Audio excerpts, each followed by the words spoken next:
Perfect timing, love. Come closer to my fire. Don't be shy now. You're here for inspiration, aren't you? Something to spark your next adventure? Ooh, these flames dance with visions of tales yet untold. Perfect little hooks for your gaming table. So settle in beside me. Let the warmth embrace you. And I'll show you what tonight's embers whisper. A mist clings to your ankles as you make your way up the winding mountain path. Jagged stones tear at your boots, and the air grows thinner with each step. Birds have long since abandoned these heights, leaving only the occasional skittering of small creatures hiding among the rocks to break the eerie silence.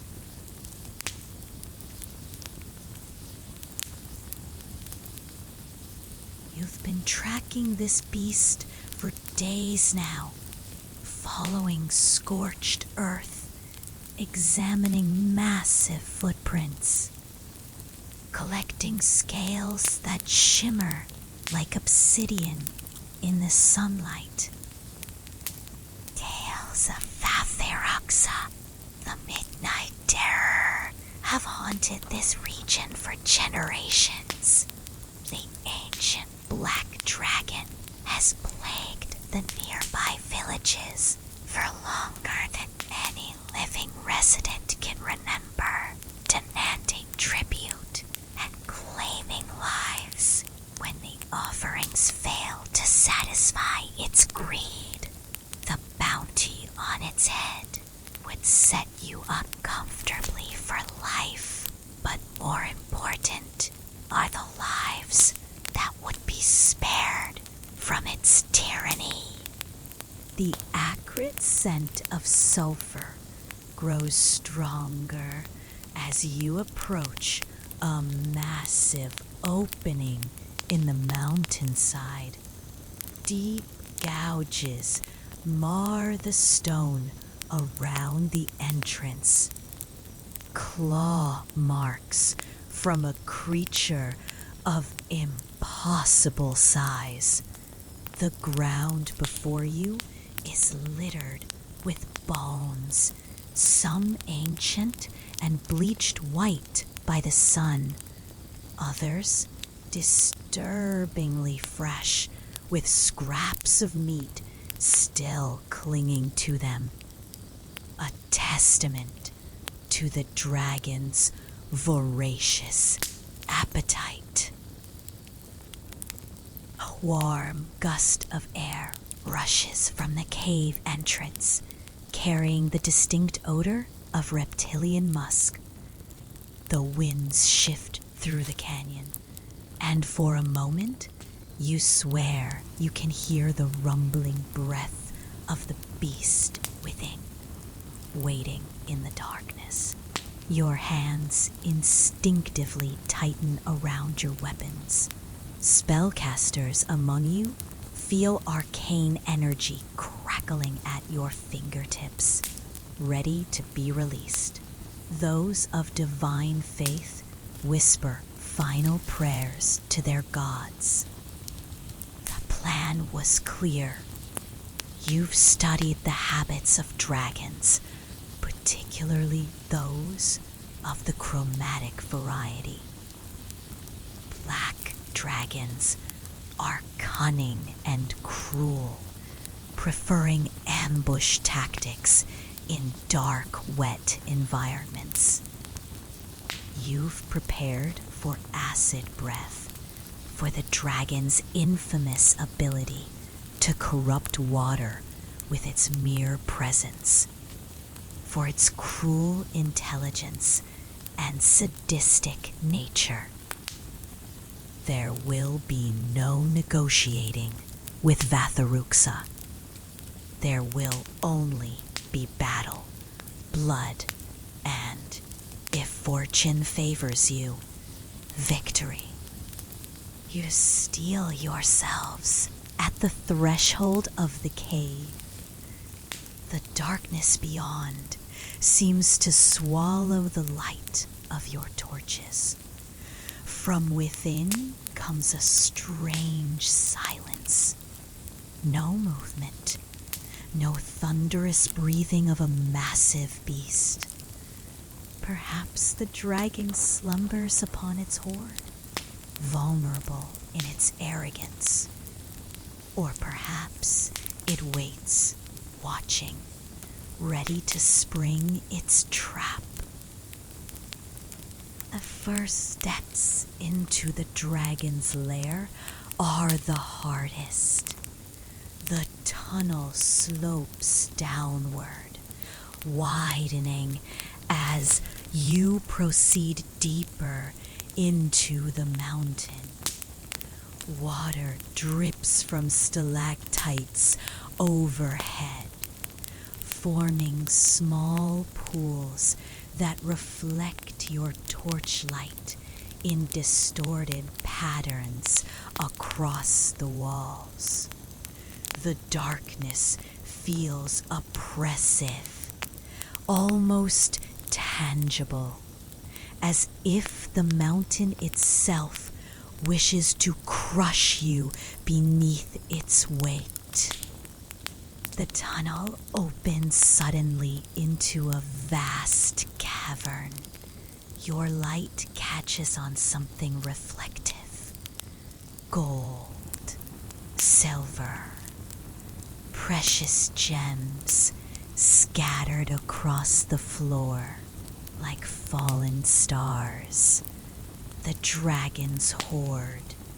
But where is the beast itself? And then you see it. Sprawled across the treasure pile lies the massive form of Vathiruxa. Its scales, black as the void between stars, fail to shimmer with life. Its mighty wings, once capable of creating gales that could flatten buildings, lie limp and torn at its sides. The dragon's long neck is stretched across the gold, its massive head resting at an unnatural angle. A pool of dark, viscous blood has congealed beneath wounds that riddle its body.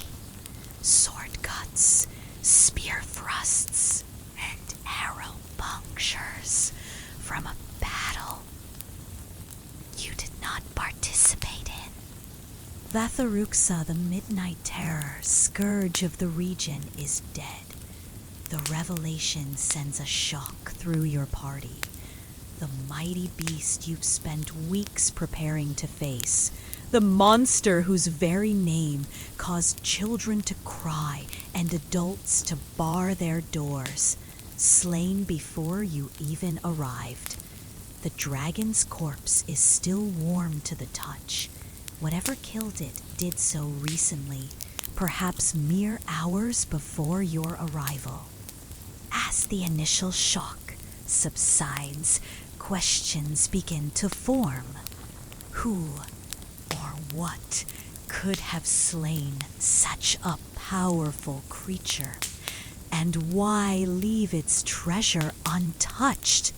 Dragons and their hordes are seldom parted, even in death.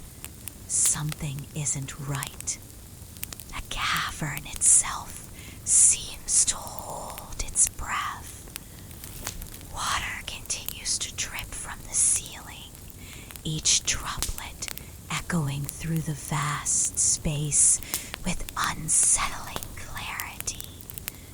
The smell of blood mingles with the dragon's musk and the metallic scent of treasure long untouched by human hands.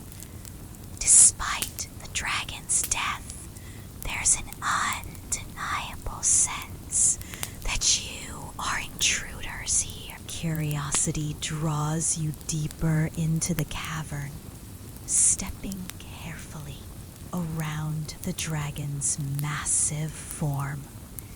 Its teeth, each the size of a short sword, gleam in your torchlight. Its eyes, once filled with malevolence and draconic intelligence, are now dull and lifeless, staring at nothing. The hoard itself is magnificent. Coins from kingdoms long fallen, gemstones of every color imaginable, artifacts whose purpose has been lost to time, a king's ransom 100 times over. With the dragon dead, its treasure lies unclaimed, waiting for the taking. As you begin to survey the wealth before you, something catches your attention. Sound, so faint you almost miss it beneath the dripping water. A small, soft sound, like the gentle exhalation of breath. Not from the dragon, its mighty lungs have long since stilled. From somewhere beneath it, approaching cautiously, you notice something partially hidden by the dragon's foreleg, tucked against its body almost protectively. A small form, curled tight, barely visible against the black scales. A child.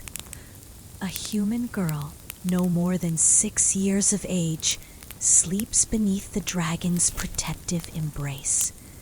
Her clothes are simple but well made, though stained with dirt and blood, the dragon's blood. Her hair is dark as a raven's wing, her skin pale as moonlight. She seems unharmed, her chest rising and falling with the deep, even breaths of peaceful slumber. As you approach, your footsteps crunching on scattered coins, the child stirs. Her eyes flutter open, eyes of an unusual amber color that seem to catch and hold the torchlight. For a moment, confusion clouds her features as she takes in your unfamiliar forms. Then, her gaze shifts to the dragon beside her, and understanding dawns with horrific clarity. Vathiruxa? Her voice is small, tentative, a child's voice, but one that speaks the dragon's name with familiarity, even affection.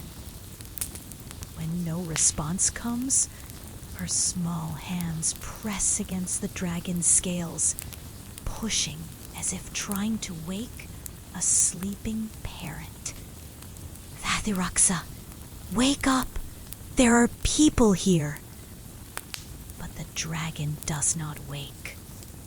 Will never wake again. The realization transforms the child's face. Her eyes widen, filling with tears that spill down her cheeks. A wail of pure anguish tears from her throat as she throws her small arms as far as they'll reach around the dragon's massive neck. No! No, no, no! Vathiruxa, please wake up! She sobs, her entire body shaking with grief. You promised you wouldn't leave me. You promised.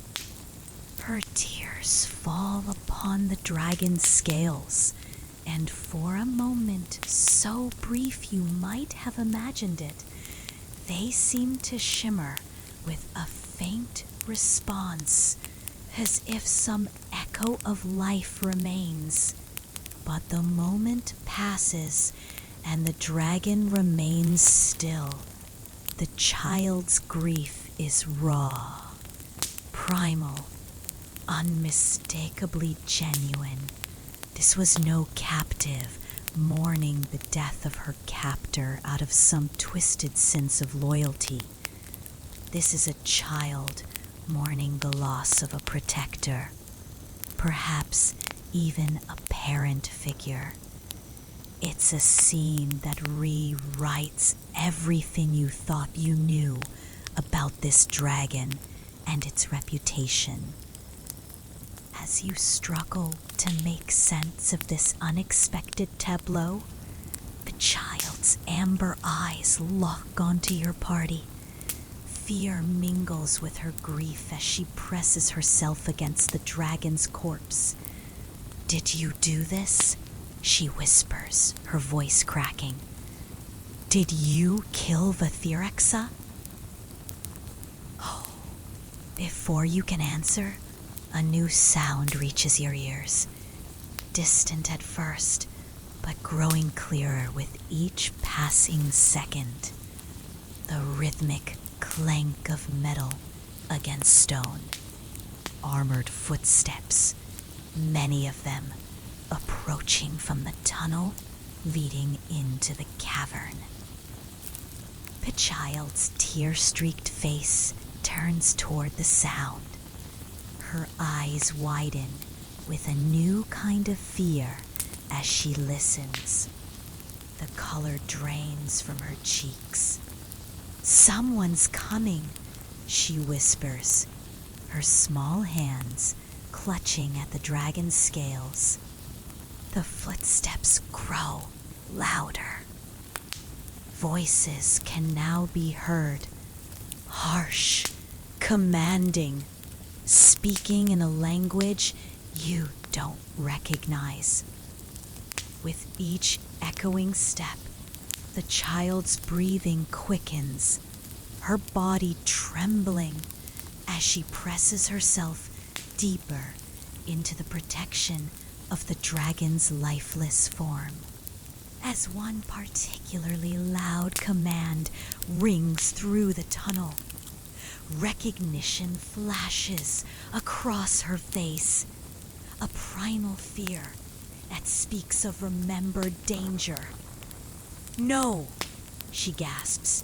"They found us! Again!" Fresh tears spill down her cheeks as she looks from the tunnel entrance to the dragon's still form, the terrible understanding dawning in her young eyes. "They hurt the Vathiruxa, and now they're coming for me." Suddenly, the cavern trembles. Small stones dislodge from the ceiling, plinking against the treasure hoard.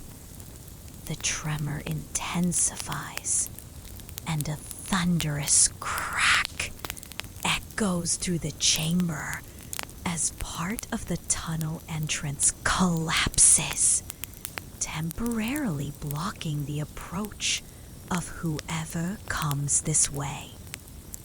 But the voices beyond grow more urgent, more angry.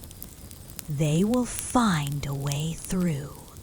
The child's eyes dart frantically around the cavern, searching for escape. Then she gasps, her gaze fixed on the ground where the dragon's blood has pooled. The black liquid moves, shifting of its own accord, flowing across the cavern floor in rivulets that form intricate patterns. As the blood reaches the far wall of the cavern, a section of stone grinds slowly open, revealing a hidden passage. "Vathiruxa's secret way," the child whispers, a flicker of hope breaking through her despair. He showed me once. Her voice catches on a sob. He said it was just for us, if bad people ever came. Beyond the collapsed entrance, the voices grow closer. The sound of stone being cleared away suggests they'll break through soon. The child looks up at you, her amber eyes wide with terror and desperate hope, her small face streaked with tears and dragon's blood. Please, she begs, her voice breaking as she extends a trembling hand toward you. I'm scared. Don't let them take me. Vathiruxa was my friend, my protector. He kept me safe. Another sob shakes her small frame. Please don't leave me alone. The hidden passage yawns dark and mysterious, leading deeper into the mountain, away from the approaching threat, but into unknown dangers. The child's eyes never leave yours, filled with desperate hope and terrible fear. In this moment, a choice must be made to protect this strange child with her even stranger connection to a creature you came to slay, or to leave her to whatever fate approaches with those armored footsteps. As rubble shifts at the collapsed entrance, the first helmeted heads becoming visible through the dust and debris, the child takes a step toward the hidden passage, her hand still extended toward you in silent question. What